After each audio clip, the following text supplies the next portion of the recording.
Садыр Жапаров 1-октябрдан тарта аскер кызматкерлеринин эмгек акыларын 40%га көтөрүү пландаштырылганын айтты. 24 августта президент Садыр Жапаров Ички иштер министрлигинин ички аскерлеринин 80 жылдыгына арналган салтанаттуу иш-чарага катышты. Бул туурасында президенттик администрациянын басма сөз кызматынан билдиришти. Салтанат алкагында мамлекет башчысы өзгөчө ардак белгиси, аскердик намыстын, эрдик жана даңктын символу катары күжүрмөн туусун Ички иштер министрлигинин ички аскердик бөлүктөрүнө тапшырды.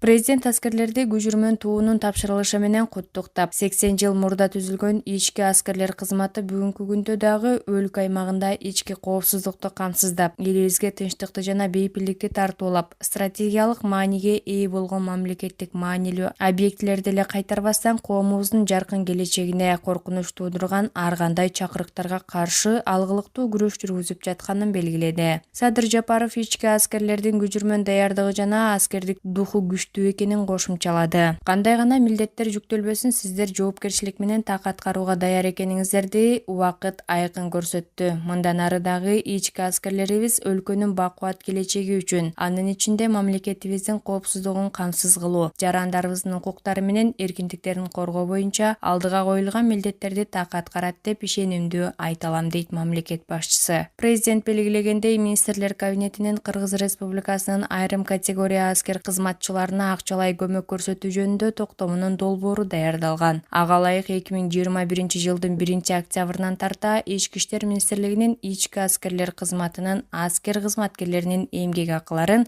40%га көтөрүү пландаштырылып каралган. Ошондой эле Ички иштер министрлигинин ички аскерлер кызматынын аскер кызматчыларынын өзгөчө шарттарда кызмат өтөөсүн эске алуу менен ушул жылдын 1-сентябрынан тарта аскер кызматчылардын өтөгөн кызматынын 1 жылы эми 1,5 жыл деп эсептелери, ал эми Баткен облусунда кызмат өтөгөн аскер кызматчыларынын 1 жылы 2 жылга тете деп эсептелери белгиленди. Равшан Жээнбеков СИЗО 1-ге камалуу үчүн өзү акча төлөгөнүн айтат. Абактагы саясатчы Равшан Жээнбеков СИЗО 1-ге камалуу үчүн өзү акча төлөгөнүн билдирди. Анын айтымында ал убактылуу кармоочу жайдан Бишкек шаарынын тергөө абагына которулган. Бишкек шаарынын убактылуу кармоочу жайынан СИЗО 1-ге которулуу үчүн акча төлөйбүз. Башкача айтканда, камалуу үчүн да акча төлөйбүз. Бишкектеги СИЗО 1-де чач кыскартуучу жай жана спорт зал ачылыптыр деп Жээнбеков Facebook баракчасына билдирүү калтырган.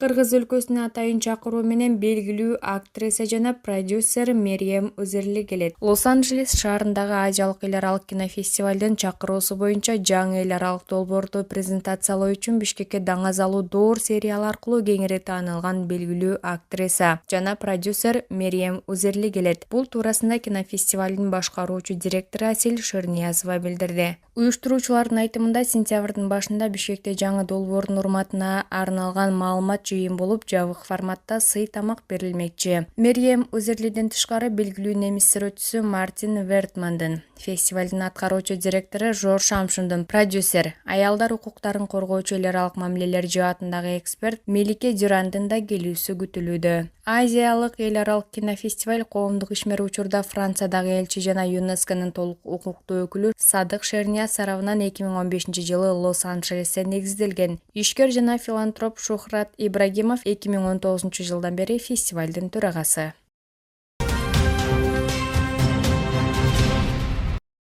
Айсулуу Тыныбекова алдыда Париж Олимпиадасына катышат. Токиодогу жайкы Олимп оюндарына кыз келиндер күрөшүнөн 62 кг салмакта күмүш медаль алган Айсулуу Тыныбекова мамлекеттик сыйлыктарды тапшыруу аземи учурунда сүйлөп жатып, Парижде өтө турган кийинки Олимпиада оюндарына катышуу ниетин билдирди. Күмүш медальды мамлекетибиздин эгемендигинин 30 жылдыгына арнаймын. Буюрса ден соолук болсо, келе жаткан Париждеги Олимпиада оюндарына катышам, дейт Айсулуу Тыныбекова. Айсулуу Тыныбекова 7 августта маалымат жыйынында Азаттыктын кабарчысынын суроосуна жооп берип жатып, кийинки Олимп оюндарына катышары али белгисиз экенин билдирген эле. 23 августта президент Садыр Жапаров Токиодо өткөн Олимпиада оюндарында медаль алган спортчуларды жана машыктыруучуларды мамлекеттик сыйлык менен сыйлады. Токиодогу жайкы олимпиадада грек-рим күрөшүнөн күмүш медаль алган Акжол Махмудов экинчи даражадагы Манас ордени менен жана 10 миллион сом. Ошондой эле Toyota RAV4 унаасы менен сыйланды. Кыз-келиндер күрөшүнөн күмүш медаль алган Айсулуу Тыныбековага экинчи даражадагы Манас ордени, 10 миллион сом жана Toyota RAV4 үлгүсүндөгү автоунаа. Ал эми коло байге алган Мээрим Жуманазаровага үчүнчү даражадагы Манас ордени жана 7 миллион сом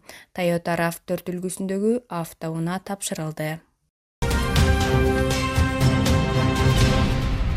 Темир Сариевдин тарапташтары митингге чыгышты. Мурдагы премьер-министр Темир Сариевдин тарапташтары Бишкек шаардык сотунун имаратынын алдында митинг өткөрүп жатышат. Митингдин катышуучулары Сариевдин үй камагына чыгышын талап кылышууда. Акцияга 400гө жакын адам катышып жатат. Белгилей кетсек, бүгүн Бишкек шаардык сотунда Темир Сариевдин баш коргоо чарасы тууралуу чыккан 1-май райондук сотунун чечими каралат.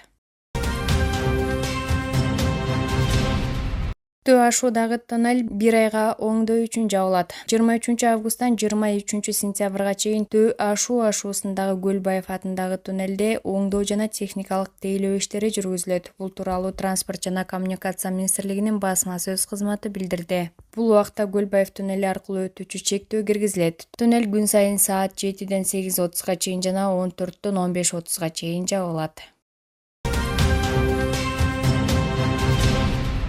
Мухаммедкалый Абылгазиев 50 миллион сом төлөп үй камагына чыкты. Мурдагы өкмөт башчы Мухаммедкалый Абылгазиев мамлекетке 50 миллион сом компенсация төлөдү. Бул туурасында 24 KG агенттиги өздүк булактарына таянып билдирди. Маалыматка ылайык, Абылгазиев мамлекетке келтирген зыян үчүн 50 миллион сом төлөп УКМКнын тергөө абагынан бошотулган. Анын баш коргоо чарасы 1-май райондук сотунда каралып, үй камагына чыкты. Эскерте кетсек, Абылгазиев кумтөр иши боюнча жана мыйзамсыз баюу иштери боюнча камалган.